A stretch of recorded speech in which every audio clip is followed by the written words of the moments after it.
Hello student. तो आज हम लोग पढ़ेंगे हमारा अगला टॉपिक जो है बायो-सैवर्ट लॉ। ठीक है, बायो-सैवर्ट लॉ से पहले इसके बारे में जानिए कि एक्चुअल में ये आया कैसे। देखिए ऑरस्टेड जो थे डच फिजिसिस्ट, उन्होंने क्या किया था कि हमें ये तो मालूम था कि इलेक्ट्रिसिटी और मैग्नेटिज्म दो अलग अलग चीजें हैं, बट इनके बीच में रिलेशन जो बताया था वो ऑरस्टेड ने बताया था। उन्होंने क्या किया था, एक कंडक्टिंग वायर लिया, थोड़ा मैं कंडक्टिंग वायर को मोटा बना रहा हूं, ठीक, और उन्होंने क्या किया, इसको बैटरी से कनेक्ट कर दिया। इसकी वजह से हुआ क्या एक्चुअल में कि एक करंट फ्लो किया जो कंडक्टर से होता हुआ क्या हुआ, कंडक्टर से होता हुआ क्या होगा, एक सर्किट कंप्लीट किया। मीन्स जैसे बैटरी लगाई इसमें करंट फ्लो हुआ, और करंट फ्लो होने के कारण क्या हुआ कि यहां पे एक कंपास रखने की वजह से क्या हुआ, उस पर डिफ्लेक्शन हुआ। मीन्स कि अगर जब भी चार्ज मूव करते हैं तो वो क्या करते हैं, मैग्नेटिक फील्ड जनरेट करते हैं। ये ऑरस्टेड ने अपने एक्सपेरिमेंट बताया और जो मैंने आपको एक्सप्लेन पहले भी किया हुआ है। अब बात यह आती है कि हमें मालूम है कि जब कोई करंट फ्लो करता है, मैं सपोज करिए कि यहां पे कोई करंट फ्लो किया, अगर इस पर कोई करंट इस डायरेक्शन में ऊपर के साइड जो है कोई करंट फ्लो हुआ, तो अब क्या होगा, हम कैसे फाइंड आउट कर सकते हैं। तो हम राइट हैंड थंब रूल को लगाते हैं करंट की डायरेक्शन का, तो जो कर्ल होगा वो क्या बताएगा हमें, मैग्नेटिक फील्ड की डायरेक्शन। तो वो क्या होगा बेटा, समथिंग कुछ ऐसा सर्कुलर लूप इनफाइनाइट बनेंगे। ठीक है, समथिंग कुछ ऐसे इनफाइनाइट सर्कुलर लूप बनेंगे। ठीक है बेटा, डायरेक्शन क्या होगी, इस तरफ होगी अगर करंट भाग रहा होगा। ठीक है, इधर की भी इस तरफ होगी। अब एक चीज बात आती है कि हमें तो मालूम है सर्कुलर लूप बन रहा है, पर किसी एक फिक्स पॉइंट की बात करेंगे तो क्या होगा, इसके टेंजेंट ड्रॉ करना पड़ेगा। यहाँ पे क्या करना पड़ेगा, टेंजेंट, ये बेटा दिख ऊपर रहा है, एक्चुअल में क्या ये इनटू द बोर्ड है, तो इनटू द बोर्ड तो मैं बना नहीं सकता, तो इसलिए मैंने इसको ऊपर दिया है। अब जैसे यहां से आएगा तो क्या होगा, magnetic field out of the board होना चाहिए था इस पॉइंट पे, मगर नहीं बना सकता, इसलिए क्या होगा, थोड़ा तिरछा मैं बना दे रहा हूं, इसका नीचे मत समझना, ये आउट ऑफ द बोर्ड है। तो ऐसे ही बेटा अगर मैं इस पॉइंट की बात करूं, किसी पर्टिकुलर पॉइंट की बात करूं, तो उस पर मैग्नेटिक फील्ड क्या होगी, ये ऑरस्टेड ने नहीं बताया था। ठीक है, ये ऑरस्टेड नहीं बता पाए थे, वो सिंपली उन्होंने ये बोला था कि जो हमारा करंट होता है वो क्या होता है, एक सर्कुलर अगर करंट होगा तो उसके आसपास एक मैग्नेटिक फील्ड जनरेट होगी, जिसकी वजह से मैग्नेटिक नीडल या कंपास क्या होगा, डिफ्लेक्ट होगा। ठीक है, तो किसी पर्टिकुलर पॉइंट पे मैग्नेटिक फील्ड बताने के लिए दो साइंटिस्ट आए, दो जर्मन साइंटिस्ट आए। एक का नाम था, पहले मैं लिख देता हूं क्योंकि इनका प्रोनाउंसिएशन एकदम अलग है। एक ये थे,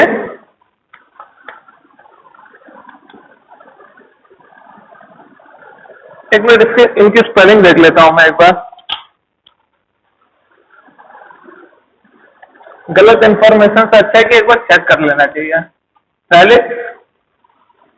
एक बार स्पेलिंग देख लेना बेटा। ठीक है बेटा, देखिए वैसे तो हम कुछ भी प्रोनाउंसिएशन कर सकते हैं, बट इनका जो, ये दोनों जर्मन थे, ठीक है, तो जर्मन में जो लिखा जाता है उसका जस्ट अपोजिट बोला जाता है। तो इनका नाम था यो बैप्टिस्ट बायो, बायोट नहीं, बायो केवल, टी साइलेंट रहता है, और इनका नाम था फेलिक्स सैवर्ट। ठीक है, फेलिक्स सैवर्ट, और इनका नाम जो है क्या था, यो बैप्टिस्ट बायो। ठीक है, तो इन दोनों के ये जो लास्ट वर्ड है इनको मिला के बनाया गया क्या, बायो-सैवर्ट लॉ। बायोट नहीं होता, बहुत लोग बायोट बोलते हैं, मगर बायोट एक्चुअल में ये तो बायो होता है केवल। ठीक है, बायो-सैवर्ट लॉ। ठीक बेटा, तो इन दो साइंटिस्टों ने क्या किया, किसी पर्टिकुलर पॉइंट के लिए क्या किया, इन्होंने मैग्नेटिक फील्ड की कैलकुलेशन की। अब देख लेते हैं कि इन मैग्नेटिक फील्ड कैलकुलेशन इन्होंने कैसे की थी। बेटा एक्चुअल में क्या है कि हम कोई भी वायर ले लेते हैं, लेट्स सपोज करिए कोई वायर ले ले, कैसे भी वायर ले सकते हैं। बायो-सैवर्ट लॉ की खासियत क्या है कि किसी भी शेप या साइज के वायर के लिए क्या होता है, वैलिड रहता है। क्यों वैलिड रहता है, इसका भी कारण है। देखिए बेटा, एक ये वायर है, ठीक है, कोई भी शेप का हो सकता है और आगे इनफाइनाइट भी बढ़ा सकते हो। ठीक है, कोई दिक्कत हुआ नहीं है। किसी पी पॉइंट पे, लेट्स सपोज करिए इस वायर से करंट कुछ ऐसे फ्लो कर रहा है। ठीक है, कुछ ऐसे फ्लो कर रहा है। ठीक, अब बेटा करंट ऐसे फ्लो कर रहा है तो हम राइट हैंड थंब रूल से क्या कर सकते हैं जी, इस पी पॉइंट पे जो मैग्नेटिक फील्ड होगी वो क्या होगी हमारी अंदर की साइड होगी, और अंदर की साइड की मैग्नेटिक फील्ड को क्या करते हैं हम क्रॉस से डिनोट करते हैं। मींस अंदर की साइड जा रही है तो मैंने बताया था एरो, आप एरो से कंसीडर कीजिए, एरो अगर अंदर जाएगी तो उसके पीछे वाला पार्ट क्या दिखेगा, क्रॉस दिखेगा। ठीक है, तो बेटा बायो सेवर्ट लॉ हर वायर शेप के लिए क्यों वैलिड होता है, क्यों, क्योंकि bio Savart law magnetic field किसी पॉइंट को बताता है, वो एक छोटे से एलिमेंट के बारे में बताता है, एक छोटे से वायर के एलिमेंट के बारे में बताता है कि इस एलिमेंट की वजह से इस पॉइंट पर क्या मैग्नेटिक इफेक्ट आ रहा है। ठीक, तो किसी भी शेप का होगा हम उसको क्या करेंगे, छोटे छोटे पार्ट को इंटीग्रेट कर देंगे तो हमें ओवरऑल क्या मिल जाएगी, पॉइंट मिल जाएगी कि इस पी पॉइंट पर क्या होगा। ठीक, तो इसका मतलब क्या हुआ कि कैसा भी शेप और साइज हो बायो सेवर्ट लॉ सब जगह वैलिड होता है। ठीक, क्यों, क्योंकि ये एक इनफाइनाइटेशनली स्मॉल पार्ट के लिए किसी पी पॉइंट पे किसी आर्बिट्ररी पॉइंट पर क्या करता है, मैग्नेटिक फील्ड बताता है। ठीक है बेटा, अब बेटा एक बात है, अगर यहां से करंट फ्लो कर रहा होगा तो इसका मतलब जो चार्ज होंगे कंडक्टर के वो क्या करोगे, अपोजिट डायरेक्शन फ्लो करोगे, नेगेटिव चार्ज। ठीक, ऐसे फ्लो कर दोगे नेगेटिव चार्ज, क्योंकि करंट का कन्वेंशन क्या है, नेगेटिव चार्ज के अपोजिट डायरेक्शन में फ्लो करता है। चलिए ठीक है, तो बायोट ने एक्सपेरिमेंटली देखा, या हम कॉमन सेंस से भी क्या कर सकते हैं, फाइंड आउट कर सकते हैं। लेट सपोज करिए ये जो डिस्टेंस है इसको मैं आर बोल देता हूं। ठीक है, मैं थोड़ा आर अलग तरीके से बनाता, क्योंकि मैं ग्रिफिथ पढ़ता रहता हूं, तो ग्रिफिथ में इलेक्ट्रोडायनेमिक्स में आर को करली आर बनाया जाता है। आप ये आर भी बना सकते, कोई दिक्कत नहीं, मगर मेरी आदत है करली आर बनाने की, जैसे मेरा जेड बनाने का स्टाइल ये है। ठीक है, तो मैं उसको नहीं चेंज करना चाहता, तो आप समझ जाना ये आर है। ठीक है, करली आर, ये डिफरेंस, ये डिस्टेंस है पॉइंट, जिस पॉइंट पर हमें मैग्नेटिक फील्ड चाहिए, और ये जो डीएल है इन दोनों के बीच का डिस्टेंस है करली आर। ठीक है, चलिए तो अब देखिए बेटा कॉमन सेंस की बात कहां क्या क्या आ सकते हैं, ये देखिए पहले कॉमन सेंस की बात यह है कि बेटा जैसे जैसे हम करंट बढ़ाएंगे तो वैसे वैसे इन चार्ज का फ्लो क्या होगा, बढ़ेगा टाइम के साथ, और टाइम के साथ चार्ज का फ्लो बढ़ता है, चार्ज के फ्लो के होने के कारण ही तो करंट बनता है, तो वो मैग्नेटिक फील्ड जनरेट होते हैं। बेटा अगर कभी मैं करंट फ्लो कराऊंगा इसका मतलब चार्ज मूव कर रहे हो, और जब तक चार्ज मूव नहीं करेंगे तब तक मैग्नेटिक फील्ड बनती नहीं, पहले भी बता चुका हूं मैं। मैग्नेटिक फील्ड क्यों बनती है, क्योंकि जब चार्ज मूव करने लगेगा, अब करंट है तो चार्ज मूव करेगा, चार्ज मूव करेगा तो मैग्नेटिक फील्ड जनरेट होगी। तो यहां पे हम एक्सपेरिमेंटली ये देख सकते हैं, जो मैग्नेटिक फील्ड होगी इसको मैं डीबी से डिनोट कर दे रहा हूं।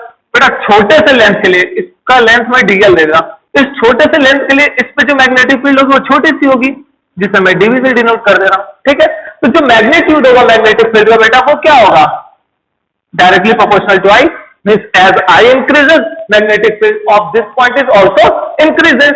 ठीक है, अब दूसरी बात क्या आती है बेटा, दूसरी बात यह आती है कि डीबी और किस किस चीजों पे डिपेंड करता है, तो डीबी और किस पे डिपेंड करता है, चलिए ये भी देख लेते हैं। तो देखिए बेटा और डीबी किस पे डिपेंड कर सकता है। ठीक बेटा, जैसे ये डीएल है, ठीक है बेटा, इस डीएल के अंदर जितने चार्ज होंगे वही तो फ्लो करेंगे। अगर मैं इस डीएल की साइज 2dl कर दूं तो क्या होगा, इस रीजन में जितने भी फ्लो चार्जेस होंगे, फ्री इलेक्ट्रॉन इस कंडक्टर के, वो फ्लो करेंगे। मींस जैसे जैसे अगर मैं डीएल इंक्रीज करता जाऊंगा तो यहाँ की मैग्नेटिक फील्ड भी क्या होती जाएगी, इंक्रीज करती जाएगी। Means as dl increases db also increases. तो मैं यहां से क्या कर सकता हूं, इस डीएल को भी क्या कर सकता हूं, डायरेक्टली प्रोपोर्शनल लिख सकता हूं। ठीक, और क्या क्या चीजें हो सकती हैं, और किस पे डिपेंड कर सकता है मैग्नेटिक फील्ड, और इस पे डिपेंड कर सकता है बेटा कि जैसे जैसे मैं पॉइंट को दूर बढ़ाता जाऊंगा मैग्नेटिक फील्ड क्या होती जाएगी, कम होती जाएगी, और एक ऐसा पॉइंट आएगा कि जहां पे मैग्नेटिक फील्ड क्या हो जाएगी, खत्म ही हो जाएगी, क्योंकि वो उस मैग्नेटिक फील्ड से दूर निकल आया। तो जैसे जैसे हम सोर्स से दूर जाएंगे वैसे वैसे क्या होगा, मैग्नेटिक फील्ड डिक्रीज करती जाएगी। पर बेटा एक और चीज है, और वो क्या है कि जो मैग्नेटिक फील्ड होती है इलेक्ट्रिक फील्ड की तरह क्या करती है, इनवर्स स्क्वायर लॉ को क्या करती है, फॉलो करती है। Means as r increases db decreases, but किस तरीके से डिक्रीज कर रहा होगा, आर स्क्वायर, क्योंकि मैंने अभी बोला कि जैसे इनवर्स स्क्वायर लॉ फॉलो होता है इलेक्ट्रिक फील्ड में या ग्रेविटेशन में, वैसे मैग्नेटिक फील्ड में भी इनवर्स स्क्वायर लॉ फॉलो होता है। तो मींस जो इनवर्सली प्रोपोर्शनल होगा वो कैसा होगा बेटा, 1 करली आर स्क्वायर। कोई दिक्कत, चलिए ठीक है। और बेटा इसके अलावा एक और चीज पे डिपेंड करता है मैग्नेटिक फील्ड, वो क्या है, और वो ये है बेटा कि देखिए बेटा, ये तो पोजीशन वेक्टर ही होता है ना, कि ये जो पॉइंट है विद रिस्पेक्ट टू सोर्स या विद रिस्पेक्ट टू वायर दिया गया या विद रिस्पेक्ट टू डीएल दिया गया, ये पोजीशन वेक्टर, ये वेक्टर एक तरीके से। अभी मैं स्केलर फॉर्म बता रहा हूं, उसके बाद मैं इसका वेक्टर फॉर्म बताऊंगा। जैसे हम कूलम्स लॉ पढ़ते हैं इलेक्ट्रिक फील्ड में, सिमिलर केस में बायो-सावर्ट लॉ पढ़ते हैं हम किस केस में, मैग्नेटिक फील्ड में। दोनों में बहुत सी समानताएं हैं, सिमिलरिटीज हैं, वो मैं बाद में बताऊंगा आपको। तो बेटा देखिए, और डीबी किस पे डिपेंड करता है, ये वायर से कितना एंगल बना रहा है, इसको मैं थीटा बोल दूं। अब कहोगे कि सर ये भी तो एंगल लिया जा सकता था, बिल्कुल लीजिए, कोई दिक्कत नहीं है, इसको मैं अल्फा बोल देता हूं। ठीक, तो ये जो डीबी है ये एंगल पे डिपेंड करता है, और कैसा एंगल पे डिपेंड करता है, साइन ऑफ थीटा। किस पे, साइन ऑफ थीटा। अब कहोगे कि सर अगर मैं इसको अल्फा ले लूं तो कोई दिक्कत है, नहीं दिक्कत है। क्यों, क्योंकि देखिए बेटा, ये डीएल की बात हो रही है ना, डीएल सोर्स की बात हो रही है, तो ये एक तरीके का डीएल क्या होता है, स्मॉल इनफाइनाइटेसिमली स्मॉल लेंथ, मींस बहुत छोटी लेंथ। और बहुत छोटी लेंथ अगर मैं कर्व भी लूं, इसकी बहुत छोटी लेंथ लूंगा तो वो भी एक क्या होगी, स्ट्रेट लाइन होगी। ठीक, तो इसका मतलब क्या हुआ, ये अल्फा प्लस थीटा क्या है, 180 डिग्री है। अल्फा प्लस थीटा क्या है, 180 डिग्री है, क्योंकि डीएल की बात हो रही है तो वो स्ट्रेट लाइन की तरह होगा। तो बेटा यहां से अगर मैं थीटा अल्फा निकालना चाहूं तो क्या होगा, 180 डिग्री माइनस थीटा। ठीक, तो बेटा अगर मैं यहां पर साइन थीटा की जगह अगर मैं यहां साइन अल्फा भी रखता हूं तो साइन अल्फा की वैल्यू क्या है, 180 डिग्री माइनस थीटा है। और 180 डिग्री माइनस थीटा को क्या लिख सकते हैं वापस से, साइन थीटा। तो बेटा या साइन अल्फा रखो या साइन थीटा रखो, मीन या थीटा रखो या अल्फा रखो, कोई भी मैटर नहीं करेगा, बस एंगल पे डिपेंड करेगा। ठीक है, तो ये चार चीजों पे क्या करता है बेटा, डिपेंड करता है। ठीक है, तो ये आप समझने के लिए लिख देना, मगर यहीं तक ही मेन है ये। ठीक है, थीटा कुछ भी हो सकता है, ये भी मान सकते हो, ये भी कंसीडर कर सकते हो, कोई दिक्कत की बात नहीं है। ठीक, अब बेटा इन सब को अगर मैं कंबाइंड फॉर्म में लिखूं, इसको मैं इक्वेशन 1, इसको मैं इक्वेशन 2, इसको मैं इक्वेशन 3 और इसको मैं इक्वेशन 4 लिखूं, तो from all above equation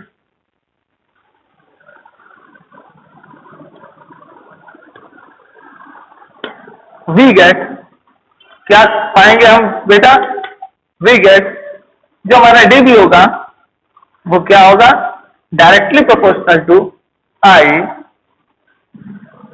DL sine theta upon r square, कर लिया आर स्क्वायर है।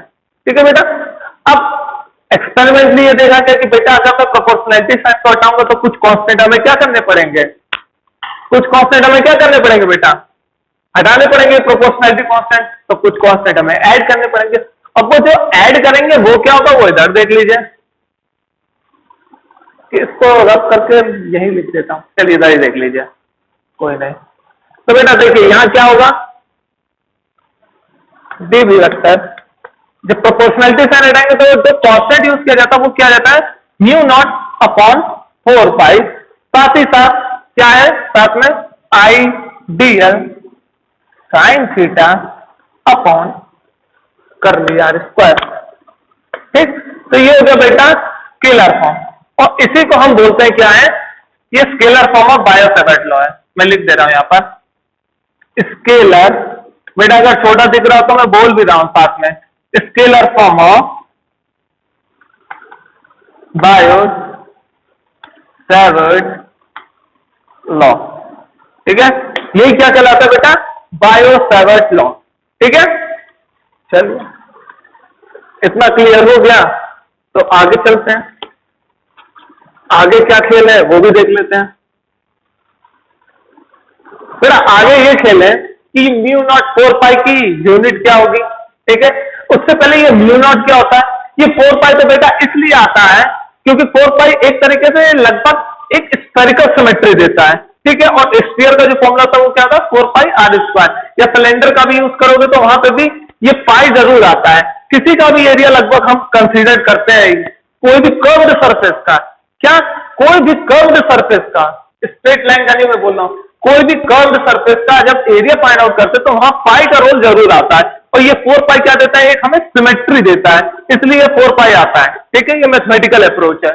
ठीक है, बट म्यू नॉट क्या होता है, इस म्यू नॉट का नाम है बेटा परमिएबिलिटी, क्या है, और इस म्यू नॉट को बोल सकते हैं absolute permeability, absolute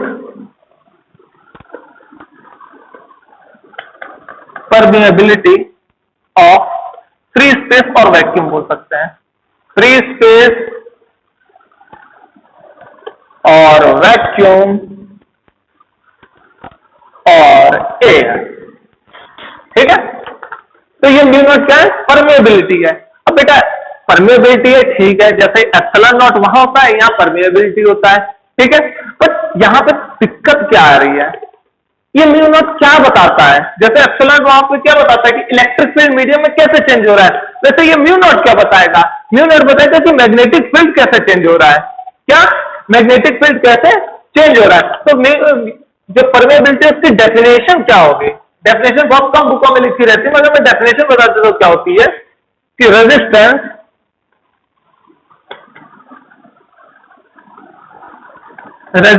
of the medium, resistance offered by the medium, ये लिखिए ज्यादा बेस्ट है, resistance offered by the medium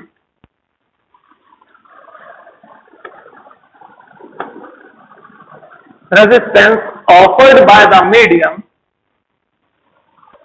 against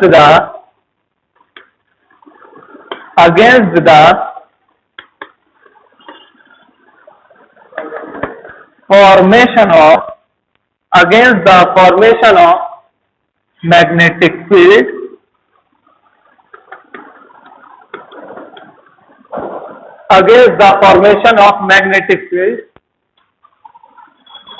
ठीक।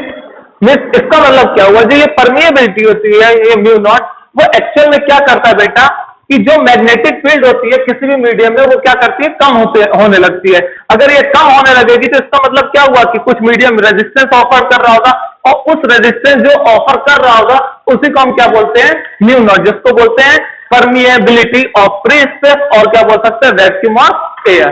ठीक है, तो बेटा अब इसकी जो वैल्यू है वो एग्जैक्ट नंबर है। ठीक है, कोई अप्रोक्सीमेशन नहीं है, इसका एग्जैक्ट नंबर होता है, और वो क्या होता है? 10 की पावर -7। अब बात यह आती है कि इसकी यूनिट क्या होगी, तो यूनिट के लिए देखिए क्या कर सकते हैं हम, म्यू नॉट को हम क्या लिख सकते हैं बेटा? डीबी, साथ में क्या होगा? Curly r square upon I d l sine theta. बेटा हमें ये भी मालूम है, साथ में हम क्या कर सकते हैं? 4 पाई लिख सकते हैं। बेटा हमें ये मालूम है कि जो साइन थीटा होता है वो हमें एक रियल नंबर देता है, 4 पाई हमें एक रियल नंबर देता है। तो एक्चुअल में क्या हुआ? इन दोनों की यूनिट तो होती नहीं है, यूनिट किसकी होगी? डीबी की होगी, जो कि टेस्ला होती है। जो आर होता है वो क्या होता है? जो डिस्टेंस होती है वो क्या होती है? मीटर स्क्वायर होती है। और करंट की जो यूनिट होती है वो होती है एम्पियर, जिसे हम ए से डिनोट करते हैं, और लेंथ की क्या होगी? मीटर होगी। तो क्या होगा? इसकी जो यूनिट होगी वो क्या होगी? टेस्ला मीटर, और साथ में क्या होगी? A inverse. ठीक है, तो जो म्यू नॉट की यूनिट है वो क्या होगी? Tesla metre ampere inverse. तो बेटा 4 पाई की भी क्या हो जाएगी? वही रहेगी, क्योंकि 4 पाई का तो कोई यूनिट होती नहीं है। तो हम इसको क्या लिख सकते हैं? इस फॉर्मेट में लिख सकते हैं। ठीक है, अब बेटा इसके बाद बात करते हैं इसके वेक्टर फॉर्म की, कि इसका वेक्टर फॉर्म क्या होगा।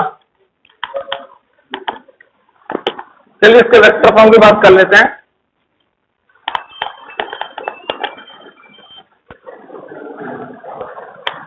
तो स्टूडेंट अब हम लोग स्टार्ट करेंगे वेक्टर फॉर्म किसका? बायो-सैवर्ट लॉ का। ठीक है, तो हम स्टार्ट करते हैं वेक्टर फॉर्म बायो-सैवर्ट लॉ। ठीक, अभी तक हम लोगों ने क्या किया था? स्केलर फॉर्म पढ़ा था। स्केलर फॉर्म में क्या था? इसका फॉर्मूला लिख देते हैं, mu naught upon 4 pi I d n, और साथ में क्या था यहाँ? R square sine theta. ये था हमारा वेक्टर फॉर्म। ठीक है, सॉरी स्केलर फॉर्म। अब हमें क्या करना? Vector form. बेटा हमें यह मालूम है कि जो मैग्नेटिक फील्ड होती है इलेक्ट्रिक फील्ड की तरह, वो भी क्या होती है? एक वेक्टर क्वांटिटी होती है। अब वेक्टर क्वांटिटी होती है तो इसके साथ क्या होगा? इसका मैग्नीट्यूड भी यूज किया जाएगा। क्या यूज किया जाएगा? मैग्नीट्यूड भी यूज किया जाएगा। तो देखिए सपोज करते हैं कि कोई वायर था, ये मैंने डीएल लेंथ ली थी और ये आई था, और यहाँ पे जो पॉइंट पी है वहां जो इलेक्ट्रिक फील्ड मैग्नेटिक फील्ड वो अंदर की साइड है। वो क्यों? क्योंकि अगर करंट की तरफ मैं अपने थंब को रखता हूं तो कर्ल करते हैं, तो कर्ल की जो डायरेक्शन है वो क्या है? इनटू द बोर्ड है, तो मैग्नेटिक फील्ड अंदर की साइड होगी। और इस वेक्टर को मैंने क्या किया था? कर लिया था। अब हमें यही मान लो कि ये पोजीशन वेक्टर है, position vector of P with respect to wire, ठीक है। तो इसको मैंने पोजीशन वेक्टर माना क्योंकि मैग्नेटिक फील्ड है। तो अब हम क्या करेंगे? हर चीज को वेक्टर फॉर्म में लेके चलना चाहेंगे, ठीक है। अब वेक्टर फॉर्म में लेके चलने से पहले एक चीज बताइए कि यहां पे जो मैं फॉर्मूला लिखा था, मैंने रब कर दिया, ऐसा करना नहीं चाहिए था। अगर मैं इसका वेक्टर यूज करना चाहूं तो मैग्नीट्यूड तो मेरे पास क्या है? Mu naught 4 pi I dl sine theta upon r square, और साथ में क्या है? N cap.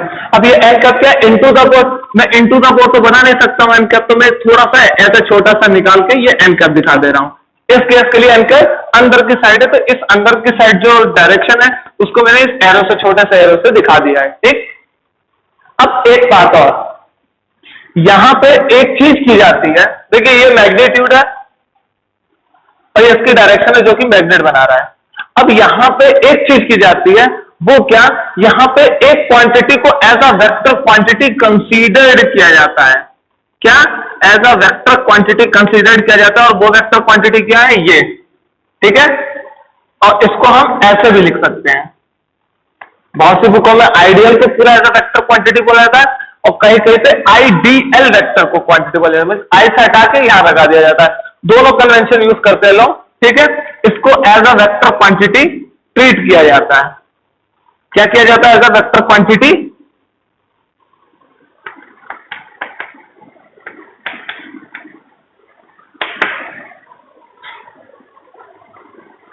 या तो ऐसे लिखे, treat as a vector quantity, ठीक है। इसको ट्रीट किया जाता है एज अ वेक्टर क्वांटिटी की तरह, ठीक। अब बात यहां पे ये फंसती है कि चलिए आइडियल वेक्टर क्वांटिटी की तरह हम ट्रीट तो कर रहे हैं अपने कन्वीनियंस के लिए, but as a vector quantity में जो वर्ड बोल रहा हूं उसे ध्यान से सुनिए। एज अ कन्वीनियंस के लिए, कन्वीनियंसी के लिए हम ट्रीट कर रहे हैं एज अ वेक्टर क्वांटिटी, तो इसकी डायरेक्शन क्या होगी? इसकी डायरेक्शन क्या होगी? तो इसकी डायरेक्शन जो होगी, इस क्वांटिटी की जो डायरेक्शन होगी, डायरेक्शन इज इन द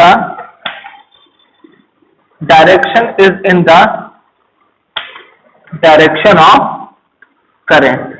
जिस डायरेक्शन में करंट फ्लो कर रहा था उसी डायरेक्शन में इस आइडियल की क्या होगी? क्या होगी? आइडियल की डायरेक्शन होगी, ठीक है। अब ये तो हमें मालूम पड़ गया कि हम इसे एज अ ट्रीट कर रहे हैं वेक्टर क्वांटिटी। अब इससे फायदा क्या है? इससे फायदा यह है कि ये जो एन कैप है इसको मुझे क्या करना है? थोड़े स्टैंडर्ड फॉर्म में लिखना है, जैसे किताबों में लिखा जाता है उस फॉर्म में लिखना है। अब उस फॉर्म में लिखने के लिए देखिए हम क्या करते हैं कि ये जो आइडियल है, आइडियल, और इसके साथ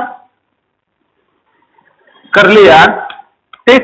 ये जो क्वांटिटी है इसकी डायरेक्शन क्या होगी? पहले तो हम ये फाइंड कर लें, इसकी डायरेक्शन क्या होगी। इसके लिए मैंने क्या बोला?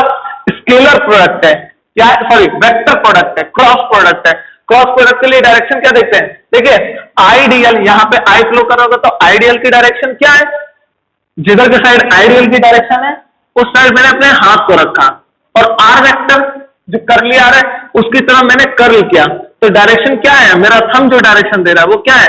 Into the board. और इस एन कैप की भी डायरेक्शन क्या है? Into the board. इसका मतलब क्या हुआ? इसकी डायरेक्शन और ये जो एन कैप की डायरेक्शन है वो दोनों क्या है? सेम है, ठीक है। तो direction of this quantity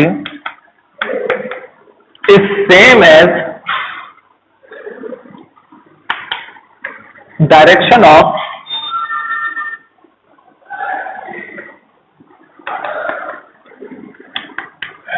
magnetic field. जिस डायरेक्शन में मैग्नेटिक फील्ड की डायरेक्शन है उसी डायरेक्शन में इस क्वांटिटी की भी क्या है डायरेक्शन, इसकी डायरेक्शन क्या है एन कैप में, उसकी भी डायरेक्शन एन कैप में मैग्नेटिक फील्ड पर, इसकी भी डायरेक्शन क्या है एन कैप में। अब इसको थोड़ा फर्दर सॉल्व करते हैं। हमें मालूम है क्या कि जो स्केलर फॉर्म होता है, जो क्रॉस प्रोडक्ट होता है, उसको हम क्या लिखते हैं, इसको कैसे लिख सकते हैं, magnitude of ideal, magnitude of ideal, साथ में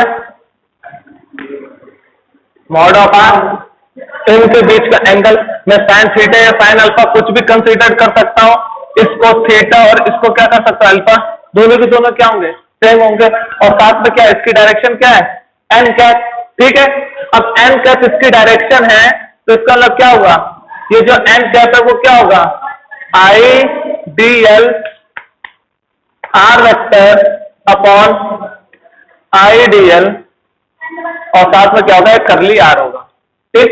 अब मैं क्या करता हूं, ये जो एन कैप की वैल्यू है इसको मैं यहां पुट कर दे रहा हूं, इसकी वैल्यू मैं यहां पुट कर दे रहा हूं, तो क्या आएगा, जो मेरा डीबी है वो मेरा क्या आएगा म्यू नॉट अपॉन 4 पाई, साथ ही साथ क्या आएगा I dl sine theta upon r square, और एन कैप की जगह मैं क्या रख दे रहा हूं n d l r vector upon I d l r. अच्छा एक साइन थीटा भी यहां बच रहा है ना, साइन थीटा भी लिख दिया, क्योंकि साइन थीटा भी क्या आएगा ना नीचे, क्या आ गया साइन थीटा, देखिए यहां से साइन थीटा से साइन थीटा कैंसिल, आइडियल से आइडियल कैंसिल, तो ये डीबी जो वेक्टर है वो किस फॉर्म में आ गया है, ये एक स्टैंडर्ड फॉर्म में आ गया जो कि किताबों में लिखा रहता है, और वो क्या है आई डी एल आर अपॉन, ये आर है और यहाँ आर है, तो क्या हो जाएगा केवल सिंपली आर क्यूब, तो ये हो गया हमारा vector form of Biot-Savart law, vector form of Biot-Savart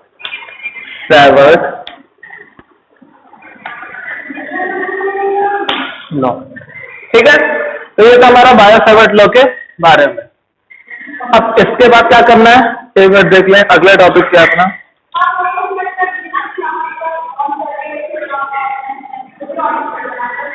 चलो सही है,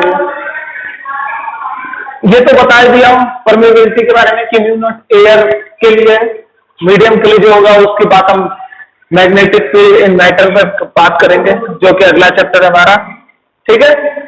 अब बात करते हैं कुछ कंपैरिजन की, ठीक, कुछ कंपैरिजन की बात कर लेते हैं कि क्या एक्चुअल में कंपैरिजन हो रहा है, और उसके बाद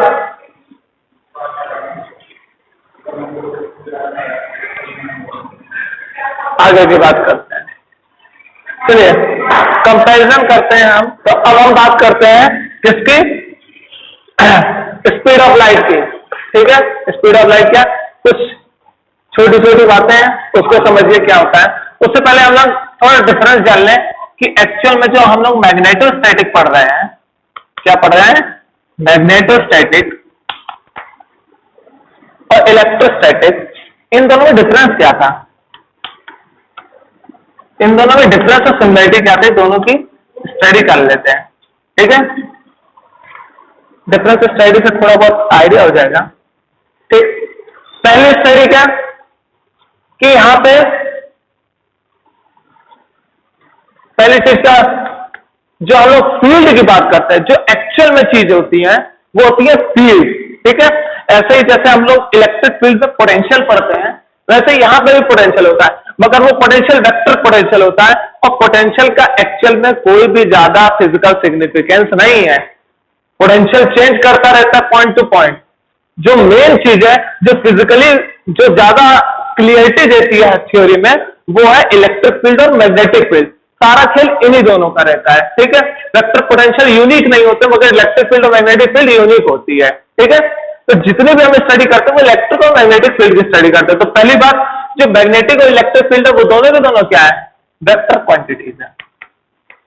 पहली चीज क्या मालूम पड़ी कि दोनों की दोनों क्या है, वेक्टर क्वांटिटीज है, ठीक है, जो कि बहुत ज्यादा जरूरी है अब बात आती है जनरेट कैसे हुआ।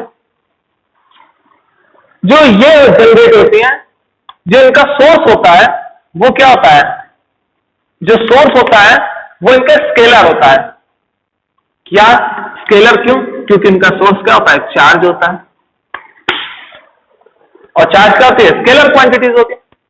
इस मैग्नेटिक फील्ड को जनरेट करने के लिए क्या यूज किया जाता है, सोर्स क्या है इस मैग्नेटिक फील्ड को जनरेट करने के लिए? तो इस मैग्नेटिक फील्ड को जनरेट करने के लिए जो सोर्स है वो क्या है, हमारा वेक्टर क्वांटिटी है। सोर्स क्या है, मैग्नेटिक फील्ड को जनरेट करने के लिए जो सोर्स यूज करते हैं वो क्या है, वेक्टर क्वांटिटी है। क्या है, वेक्टर क्वांटिटी है। ठीक, और वो सोर्स क्या है, IDL, इनफाइनाइटेसिमली स्मॉल लेंथ से जितनी करंट गुजरती है उसके कारण बनने वाली जो फील्ड है वो मेरी मैग्नेटिक फील्ड होगी। ठीक, तो ये अगर वेक्टर क्वांटिटी मैंने ट्रीट किया तो ये क्या है, इसके सोर्स क्या है, वेक्टर क्वांटिटी। और यहां इलेक्ट्रोस्टैट में जो सोर्स है वो क्या है, सिंपल सा चार्ज क्या होता है, स्केलर क्वांटिटी होता है। अब तीसरी चीज ये आती है कि ये दोनों के दोनों क्या करते हैं, इनवर्स स्क्वायर लॉ को फॉलो करते हैं। इनवर्स स्क्वायर लॉ, ठीक है, सेंटेंस नहीं बना रहा हूं, बस ये लिख दे रहा हूं। सब चीजें के सामने दी हुई है, मुझे समझाना जो चीज वो मैं समझा रहा हूं। ठीक है, इनवर्स स्क्वायर लॉ को फॉलो करते हैं, मीन कि ये दोनों के दोनों inversely proportional to separation between its source charge and the point where we find the electric field, उनके स्क्वायर के बराबर होता है इनवर्सली प्रोपोर्शनल में। ठीक है, तो क्या होता है, इनवर्स स्क्वायर लॉ को क्या करेगा, ये भी फॉलो करेगा। ठीक है, उन्होंने भी कहा हाँ, हमने भी कहा चलो हाँ भैया आगे बढ़ते हैं। अब इनवर्स स्क्वायर लॉ तो दोनों फॉलो कर रहे हैं। अब इलेक्ट्रिक फील्ड में क्या है, सुपरपोजिशन प्रिंसिपल फॉलो होता है। क्या होता है, सुपरपोजिशन प्रिंसिपल को क्या करता है, ये फॉलो करता है। एक्चुअल में होता क्या सुपरपोजिशन प्रिंसिपल, ये कोई ढेर सारे चार्ज है, यहाँ पे मुझे इलेक्ट्रिक फील्ड निकालनी है, तो इसकी वजह से इसकी वजह से इसकी वजह से इसकी वजह से इस चार्ज की वजह से इस चार्ज की वजह से सब चार्ज की वजह से जो इलेक्ट्रिक फील्ड होगी उनका वेक्टर सम कर देंगे तो क्या होगा, सुपरपोजिशन प्रिंसिपल। बट ये मैथमेटिकल फॉर्मुलेशन है, मैंने इसका फिजिकल सिग्निफिकेंस बताया था कि एक्चुअल में प्रिंसिपल ऑफ सुपरपोजिशन ये बोलता है कि इस चार्ज की वजह से जो यहां इलेक्ट्रिक फील्ड है और जो इस चार्ज की वजह से यहां इलेक्ट्रिक फील्ड है, इंडिविजुअली ये एक दूसरे को इफेक्ट नहीं करती है, उसको कहते हैं सुपरपोजिशन प्रिंसिपल। ठीक, सिमिलर फैशन में अगर यहाँ चार्ज की जगह एक मैं वायर रखूं जो कि क्या इनटू द बोर्ड हो, तो वो भी कुछ डॉट डॉट की तरह दिखेगा। थिन वायर हो इनटू द बोर्ड हो तो वो भी कैसा दिखेगा, एक थिन की तरह दिखेगा। इस पॉइंट में तो इसमें अगर करंट फ्लो कर रहा होगा, ऐसे ढेर सारे चार्जेस है, वायर है, ठीक है, तो इसकी वजह से मैग्नेटिक फील्ड, इसकी वजह से मैग्नेटिक फील्ड, ये सब भी क्या होंगे, वेक्टर सम होंगे। क्या होंगे, वेक्टर सम होंगे। तो मैग्नेटिक स्पेस में जो चीजें फुलफिल की जाती है, तो सुपरपोजिशन, बेटा स्पेलिंग देख लेना, मुझे तो कई कबार सभी सुपरपोजिशन से इस पर पता नहीं यार, भूल जाता हूं मैं, कई दिमाग काम नहीं करता सबका। चलो, तो सुपरपोजिशन प्रिंसिपल भी ये क्या कर रहे हैं, फॉलो कर रहे हैं। ठीक है, अब बेटा जब इनवर्स स्क्वायर लॉ फॉलो कर रहे हैं, अगर ये इनवर्स स्क्वायर लॉ फॉलो कर रहे हैं तो इनकी रेंज क्या होगी, फिर इनकी रेंज क्या होगी, लॉन्ग रेंज है। ये क्या है, लॉन्ग रेंज है, लॉन्ग रेंज फोर्सेस है ये, मैग्नेटिक फील्ड, मैग्नेटिक फोर्सेस, और ये भी क्या है, लॉन्ग रेंज फोर्सेस है। जो भी इनवर्स स्क्वायर लॉ को फॉलो करता है वो लॉन्ग रेंज फोर्सेस है। क्यों, क्योंकि इनफाइनाइट पे जाके ये क्या होगी, जीरो होगी। अगर इनफाइनाइट नहीं फाइनाइट है तो कुछ ना कुछ तो इफेक्ट आएगा, लॉन्ग रेंज फोर्सेस है। ठीक है, अब क्या क्या बचा इसमें, ठीक, एक और चीज, ये जो मैग्नेटिक फील्ड है,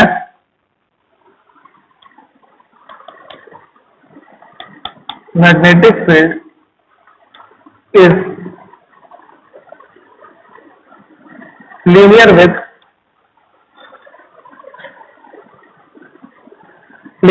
the distance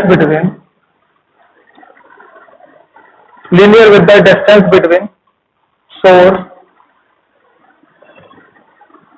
and the arbitrary point. ये आर्बिट्ररी पॉइंट कौन सा है? जहां हम ऑब्जर्व करेंगे, जिस पॉइंट पे हमें मैग्नेटिक फील्ड या इलेक्ट्रिक फील्ड जाननी है, उसको मैं आर्बिट्ररी पॉइंट ले रहा हूं, कोई भी हो सकती है, ठीक है।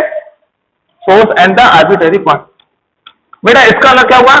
जैसे जैसे मैं सोर्स से दूर जाता जाऊंगा, उस फील्ड की स्ट्रेंथ कम होती जाएगी, जैसे जैसे मैं सोर्स के पास आते जाऊंगा, उसकी फील्ड लीनियरली क्या होगी? बढ़ती जाएगी, ठीक है। तो इसलिए लिखा है कि लीनियरली क्या कर रहे हैं, ये लीनियर होती है। मैग्नेटिक फील्ड क्या होती है? लीनियर होती है। सेम केस में जो इलेक्ट्रिक फील्ड होती है वो भी क्या होती है? इलेक्ट्रिक फील्ड भी लीनियर होती है, लीनियर इन नेचर।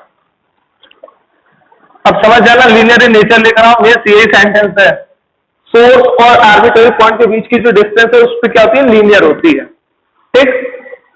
और इसके अलावा कौन सा पॉइंट बचा है, मैं दे दूं।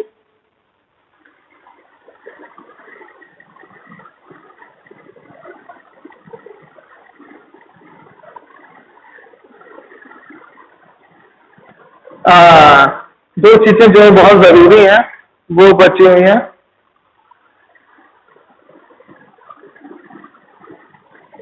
अच्छा, इसको ऐसे ना करके आप लीनियर जो है सेंटेंस जो उसमें ये कर सकते हो कि इसको हटा के ना इसको ये लिख सकते हो, लीनियर विद सोर्स कर दो।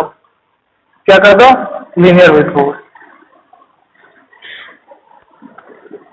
ये सेंटेंस ज्यादा क्लियरिटी देगा। नहीं, जो इसके सोर्सेज होंगे उससे वो क्या होगा? किस तरीके से रिलेट करेगा? लीनियरली रिलेट करेगा, ठीक। और जो एक्सप्लेनेशन है वो सेम रहेगा विद सोर्स। इतना ज्यादा लिखने से अच्छा है कम में लिखो, अच्छे से लिखो, समझ में आए, ठीक।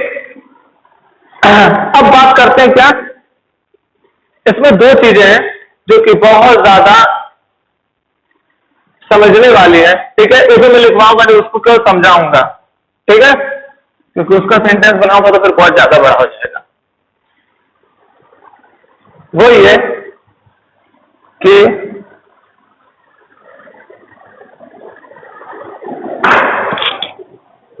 जो इलेक्ट्रोस्टैट होता है उसमें जो डिस्टेंस होती है, डिस्प्लेसमेंट वेक्टर होता है, वो चार्ज से क्या होता है? Line joining between two charges. जो इलेक्ट्रोस्टैटिक फोर्स होती है या इलेक्ट्रिक फील्ड होती है वो सोर्स चार्ज से और जिस पॉइंट पे जाना है उसके बीच में एक जो लाइन ड्रॉ हो रही है उसके बीच में एक्ट करती है। या तो इधर जाएगा या तो इधर आएगा, वो डिपेंड करेगा ये फोर्स कैसा है। नेगेटिव आएगा तो ये टेस्ट चार्ज को इधर लेके जाएगा, पॉजिटिव रहेगा तो टेस्ट चार्ज को उधर लेके जाएगा। तो जो ये इलेक्ट्रिक फील्ड है वो उसी लाइन ऑफ जॉइनिंग पे ही एक्ट कर रही है। ये डिपेंड करेगा कि सोर्स कैसा है, पॉजिटिव है कि नेगेटिव है। तो ये जो इलेक्ट्रिक फील्ड है ये इस लाइन ऑफ जॉइनिंग, ये जो लाइन जॉइन की इन दोनों को, इनके बीच में ही एक्ट करेगी, इसी लाइन पे एक्ट करेगी, यहां कभी एक्ट नहीं करेगी। मैंने पहले बोला था ये पेयर तो है, क्या पेयर है, एक्शन रिएक्शन पेयर है, बट ये action reaction pair line joining पे ही है, परपेंडिकुलर पे नहीं है, ठीक है। पर जो मैग्नेटिक फील्ड है, जो मैग्नेटिक फील्ड है वो लाइन जॉइनिंग पे नहीं रहती, वो किस पे रहती है? अगर ये डीएल है, ये साथ में आई है, यहाँ पॉइंट 3 है, तो ये मैग्नेटिक फील्ड क्या होगी? मैग्नेटिक फील्ड यहां क्या होगी? यहां तो उसी प्लेन पे है, जिस प्लेन पे सोर्स और टेस्ट चार्ज रखे गए उसी प्लेन पे इलेक्ट्रिक फील्ड है, और वो भी कैसे प्लेन पे? जिस लाइन से इन दोनों को ज्वाइन किया गया वहीं एक्ट कर रहे हैं। बट यहां पे क्या है, जो आइडियल है और साथ में जो ये पी है, ये पॉइंट पी, या मैं ये बोल सकता हूं ये जो आइडियल वेक्टर है और ये जो आर वेक्टर है ये इस बोर्ड के प्लेन में है, और मैग्नेटिक फील्ड इसके क्या है? Just perpendicular. मीन्स जो सोर्स है और जो डिस्प्लेसमेंट है उन दोनों के लिए क्या होती है? मैग्नेटिक फील्ड परपेंडिकुलर होती है। यहां लाइन जॉइनिंग पे ही है, इलेक्ट्रिक फील्ड इस लाइन के सोर्स से जिस पॉइंट में मुझे इलेक्ट्रिक फील्ड फाइंड करनी है उसी के बीच में जो ये जो लाइन ड्रॉ करते हैं उसी पे एक्ट करती है। मगर मैग्नेटिक फील्ड क्या होती है, जो सोर्स है और जो पोजीशन वेक्टर है उन दोनों के परपेंडिकुलर क्या होती है, एक्ट करती है। ठीक है, तो ये डिफरेंस है कि ये लाइन जोइनिंग पे एक्ट करती है और ये सोर्स और डिस्प्लेसमेंट या पोजीशन वेक्टर के परपेंडिकुलर एक्ट करती है। ठीक है, और क्या बचा, हाँ एक चीज और मैंने आपको बताया था कि जो मैग्नेटिक फील्ड होती है वो क्या होती है, mu naught upon 4 pi I dl sine theta upon r square. ठीक, तो मैग्नेटिक फील्ड क्या है, एंगल डिपेंडेंसी देती है, बट इलेक्ट्रिक फील्ड में कोई ऐसा फॉर्मूला नहीं था। क्यों, क्योंकि ये के को मैं क्या लिख सकता हूं, 1 upon 4 pi epsilon naught dq upon r square, अगर मैं मैग्नीट्यूड की बात करूं तो। ठीक, अगर मैं मैग्नीट्यूड की बात करूं तो इसका मतलब क्या हुआ, जो मैग्नेटिक फील्ड है, ये मैं बी से डिनोट कर दे रहा हूं, ये क्या है, एंगल डिपेंडेंसी शो करती है, एंगल डिपेंडेंट है। सोर्स से जो आइडियल है उस पे ये जो एंगल थीटा या अल्फा बनता उस पर डिपेंड करती है। थीटा अल्फा होगा इस पे डिपेंड नहीं करती है, कोई एक एंगल जो भी हम कंसीडर करें, या अल्फा करें या थीटा करें, इस एंगल पे क्या करेगी, डिपेंड करेगी। मैंने ये बोला था चाहे मैं थीटा लूं चाहे मैं अल्फा लूं कोई मैटर नहीं करता। ठीक है, बाद में घूम फिर के बोल थीटा ही आ जाना है। अगर मैं साइन थीटा करूं लिखूंगा साइन अल्फा, तो साइन अल्फा को मैं क्या लिख सकता हूं, 180 डिग्री माइनस थीटा, फिर से इसको साइन थीटा लिख सकता हूं। तो चाहे मैं अल्फा लिखूं चाहे थीटा लिखूं, बट जो सोर्स से इस पोजीशन वेक्टर की जो एंगल है इस पे डिपेंड करती है magnetic field. But electric field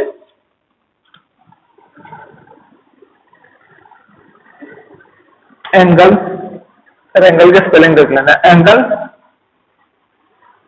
independent होती है।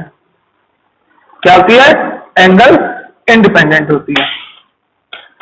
ठीक है, तो ये था आपका कंपैरिजन। ठीक है, एनसीईआरटी में बहुत अच्छे से दिया हुआ है, उससे अच्छा एक्सप्लेनेशन 2 ही बुक में दिया हुआ था, एक थी एनसीईआरटी और दूसरी थी रेसनिक डे। ठीक है, और बहुत बढ़िया है, मतलब कंपैरिजन हो तो ऐसा ही हो। ठीक है, एनसीईआरटी की बहुत खूबियां भी हैं और जिसके पास खूबियां होती है उसके पास क्या होता है, कुछ ड्रॉबैक्स भी होंगे। तो वो ड्रॉबैक्स ऐसे हैं कि उनकी लैंग्वेज ही नहीं समझ में आती। ठीक है, अब बेटा कुछ एक थोड़ा सा एक्स्ट्रा नॉलेज की बात कर लें, वो ये है कि अभी तो हम लोग चैप्टर 8 या 9 में इलेक्ट्रोमैग्नेटिक वेव्स में हम लोग ये सारी चीजें पढ़ेंगे, बट एक रिव्यू हो जाना चाहिए कि क्या एक्चुअल में था। बेटा हमें मालूम है कि एक होता है एप्सिलॉन नॉट परमिटिविटी, एक होता है म्यू नॉट, और ये मैंने दोनों किस मीडियम में लिए हुआ है, एयर या वैक्यूम मीडियम में लिए हुए हैं। ठीक है, अब ऐसा करते हैं थोड़ा मैथमेटिकल जुगाड़ करते हैं, और वो मैथमेटिकल जुगाड़ क्या है कि 4 पाई से दोनों तरफ क्या कर देते हैं, डिवाइड। अब ये 4 पाई से डिवाइड करने से कुछ याद आया कि यार एक चीज थी कि के की वैल्यू जब 1/4 पाई एप्सिलॉन नॉट थी तो इसी को मैं लिखता था 9 × 10 की पावर 9, और जो यूनिट रही होगी आप समझ जाएंगे यूनिट क्या रही होगी। ठीक है, तो निकालना पड़ेगा कि क्या होगी यूनिट, न्यूटन, के, फिर मीटर स्क्वायर, फिर कूलम स्क्वायर। ठीक है, समझ सकते हो आप। तो आप ये समझिए कि ये क्या हो गई 9 × तो 4/एप्सिलॉन, ये 1/4 पाई एप्सिलॉन नॉट है। इसको अगर मैं फ्लिप करूंगा तो ये क्या हो जाएगा, जस्ट उल्टा। तो यहाँ पे क्या आ जाएगा 9 × 10 की पावर 9 × म्यू 4 पाई क्या जाएगा 10 पावर -7। ये अभी मैंने बताया था इसकी वैल्यू क्या होती है 10 की पावर -7। ये एग्जैक्ट वैल्यू होती है, ये अप्रोक्सीमेट वैल्यू होती है। ठीक, ये एग्जैक्ट वैल्यू होती है। चलिए अब इसको जब मैंने ये किया, इसको नीचे लेके आया तो क्या बना 9 × 10 की पावर 16, और इसी को मैं क्या लिख सकता हूं 1/3 × 10 की पावर 6, सॉरी 8 का होल स्क्वायर। ये कुछ समथिंग ऐसा है ना, c is equal to speed velocity of light. Velocity of light के बराबर है कि नहीं? और वेलोसिटी ऑफ लाइट क्या होती है? 3.0 इंटू 10 की पावर 8 मीटर पर सेकेंड। तो क्या मैं इसको ये लिख सकता हूं 1/c²? बिल्कुल लिख सकते हैं, बिल्कुल लिख सकते हैं। तो c की वैल्यू क्या हो जाएगी c² की? 1/μ0। चलो ना, अगर मैं c को इधर लेके आऊं तो क्या हो जाएगा? रूट में ε0 μ0। तो इससे क्या सीखने को मिला कि स्पीड ऑफ लाइट कैसे फाइंड आउट कर सकते हैं? ऐसे फाइंड आउट करते हैं। ठीक, अब एक्चुअल में क्या है कि ये जो है μ0 और μ0 ε0 और μ0 ये दोनों क्या है? एयर के लिए। अगर ये मीडियम के लिए होता तो ε0 μ0 μr होता, जिसकी वजह से क्या होता है? स्पीड ऑफ लाइट कम हो जाती। तो यहां से एक चीज प्रूफ होती है कि जो c है वो कम होती है जब क्या होता है? कोई मीडियम रहे। ठीक है, और c मैक्सिमम कहां रहती है? जब वो क्या हो? वैक्यूम में हो। क्या हो? वैक्यूम में हो। ठीक है, तो इसका मतलब किसी मीडियम में अगर एंट्री करती है लाइट तो हम क्या कहते हैं उसे? मीडियम और वैक्यूम की बात करते हैं। ठीक है, तो हमने लाइट में पढ़ा था कि जब लाइट किसी रेयरर से डेंसर में जाती है तो उसकी स्पीड क्या होगी? कम होगी। वो इस कारण से। तो आप क्या समझ सकते हैं इस फॉर्मूले के बेस पे? ये बहुत आगे की बात है, मगर आप मोटा मोटा यहां से समझ सकते हो कि इसका मतलब है कि ये चेंज कर रहा है स्पीड ऑफ लाइट को। मीडियम में रहेगी तो इसकी वैल्यू कुछ और आ जाएगी εr के साथ। मेन जो रिफ्रैक्टिव इंडेक्स होता है वो इन दोनों पे इसका मतलब डिपेंड करता है, और एक्चुअल में रिलेशनशिप भी है। ठीक है, और वो रिलेशनशिप आपको अभी नहीं पढ़ाया जाएगा, वो पढ़ाया जाता है कब? या BSc first year, BSc second year में पढ़ाया जाता है, या तो एमएससी फर्स्ट ईयर में। ठीक है, ऐसे एमएससी फर्स्ट ईयर की बात है ये। तो यहां पे आप मोटा मोटा सीख सकते हो।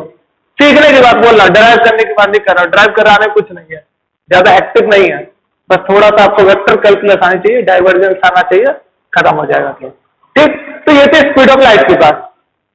और अब जो अगला लेक्चर होगा उसमें हम लोग बात करेंगे किसके बारे में? बायो-सैवर्ट लॉ के एप्लीकेशन के बारे में। देखिए, एनसीईआरटी में एक्चुअल में जो है वो सर्कुलर का दिया हुआ है। सर्कुलर का किसी पॉइंट पे जो मैग्नेटिक फील्ड होगी, तो जैसे इलेक्ट्रिक फील्ड कैलकुलेट करते हैं वैसे मैग्नेटिक फील्ड कैलकुलेट करनी है। अच्छा हाँ, एक और चीज, यहाँ एक कंपैरिजन बता रहा हूं जिससे आपको याद रहे। सब बुकों में दिया रहता है, बस फिर भी बता दे रहे हैं। वो क्या है कि देखिए, बायो-सैवर्ट लॉ जैसे होता है मैग्नेटिक में, बायो-सैवर्ट लॉ जैसे होता है मैग्नेटिक में, इसका फॉर्मूला क्या है? dB equal to μ0/4π I dl cross r vector upon r cube. ठीक, वैसे ही इलेक्ट्रोस्टैट में जो है कूलम्स लॉ है।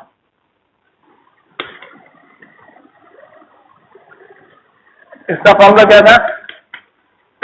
देख लेना है, शायद गलत ना लिखो, क्योंकि मैंने पहले बोल दिया मैं बहुत जल्दी चीजों को भूल जाता हूं।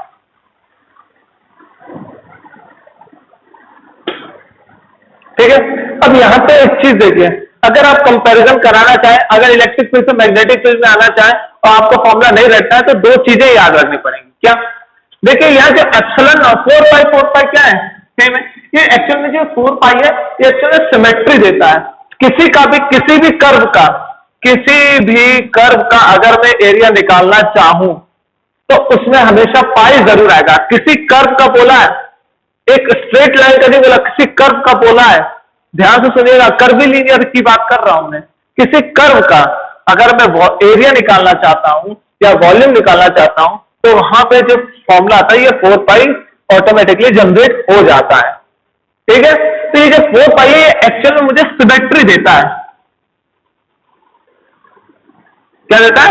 सिमेट्री देता है। और एक्चुअल में 3 तरह की सिमेट्री होती है। कौन सी?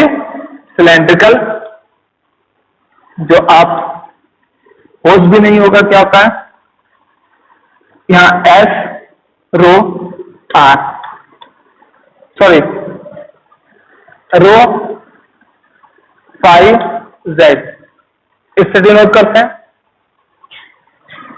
या एस से डिनोट करिए तो ज्यादा अच्छा है, ठीक है। फिर आता है स्फेरिकल सिमेट्री, जिसके कोऑर्डिनेट क्या होते हैं, r theta phi. Phi azimuthal angle होता है, ठीक है। और एक होता है रेक्टेंगुलर कोऑर्डिनेट, क्या होता है, रेक्टेंगुलर कोऑर्डिनेट। और इसको आप बहुत अच्छे से जानते हैं क्योंकि इन्हीं को बोला जाता है कार्टेशियन कोऑर्डिनेट, और इसको क्या बोलते हैं, एक्स वाई जेड। ये कार्टेशियन बोलो ज्यादा अच्छा, रेक्टेंगुलर टू डायमेंशन के लिए हो जाता है, ठीक है।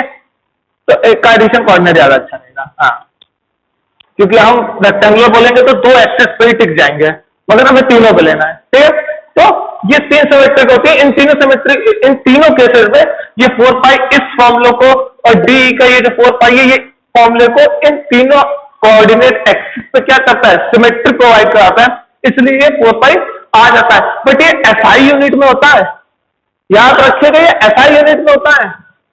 अगर सीजीएस में लोगे 1 हो जाएगा। यूनिट पे भी डिपेंड करता है कि हम एसआई यूनिट ले रहे हैं या सीजीएस यूनिट ले रहे हैं, ठीक है, क्लियर। तो ये हमें सिमेट्री प्रोवाइड कराता है, ये कांस्टेंट है, ठीक है। और इनको हम यूनिवर्सल कांस्टेंट भी नहीं बोलते क्योंकि यूनिट से क्या होता है, चेंज कर जाते हैं, ठीक है। जैसे ग्रेविटेशन का यूनिवर्सल कांस्टेंट है, ये नहीं है, ये 1 हो जाएगा, ठीक। और चेंज भी होता रहता है साथ ही साथ, कैसे, 1/4 पाई एप्सिलॉन है, मीडियम हुआ तो साथ में एप्सिलॉन आर भी आ जाएगा, ठीक है। तो किसी एक पर्टिकुलर मीडियम के लिए कांस्टेंट हो सकता है बस, ठीक।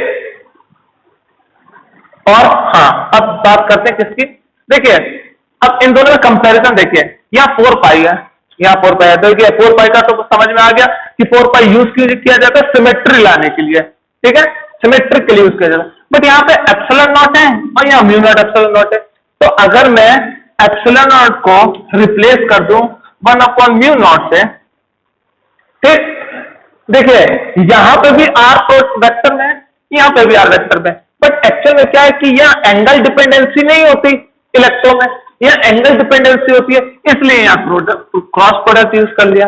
यहां पे सिंपली क्या है, स्केलर है, तो आप डॉट समझो ना समझो कोई बात नहीं है, क्यों, क्योंकि कोई वेक्टर जो होगा समथिंग बन जाएगा स्केलर के साथ मल्टीप्लाई करके, ठीक है। तो एंगल डिपेंडेंसी के कारण यहां आ गया एक क्रॉस प्रोडक्ट। जैसे यहां डीक्यू है वैसे यहां सोर्स चार्ज क्या है, देखिए सोर्स चार्ज यहां लिखा हूं आर के साथ, तो आर के साथ सोर्स चार्ज क्या है, आइडियल। मीन्स अगर मैं डीक्यू को किससे रिप्लेस कर दूं, आइडियल से। बट बेटा एक चीज याद रखिएगा, ये सोर्स चार्ज स्केलर है और ये सोर्स चार्ज क्या है, वेक्टर है। मैं रिप्लेस की बात कर रहा हूं कि जिससे आपको थोड़ा लगे कि हाँ ये दोनों कुछ तो सिमिलर है, क्या है, सिमिलर है, इसलिए मैं बोल रहा हूं सिमिलरिटी दिखाना चाह रहा हूं कि हाँ लगभग ऐसे हैं, मगर इन दोनों में जमीन आसमान का अंतर है। ये केवल सोर्स चार्ज क्या हो, रेस्ट पे हो, और टेस्ट चार्ज क्या हो, जहां जिस पॉइंट पे हमें फाइंड करना इलेक्ट्रिक फील्ड, वो कोई कहीं पे भी ले सकते हैं। जो टेस्ट चार्ज है वो कहीं पे भी मूव कर सकता है, कोई जगह नहीं, बट सोर्स चार्ज क्या होना चाहिए, रेस्ट होना चाहिए, तब ये सब चीज होती है। और ये जब चार्ज मूव करने लग जाए तब ये चीज होती है, ठीक है।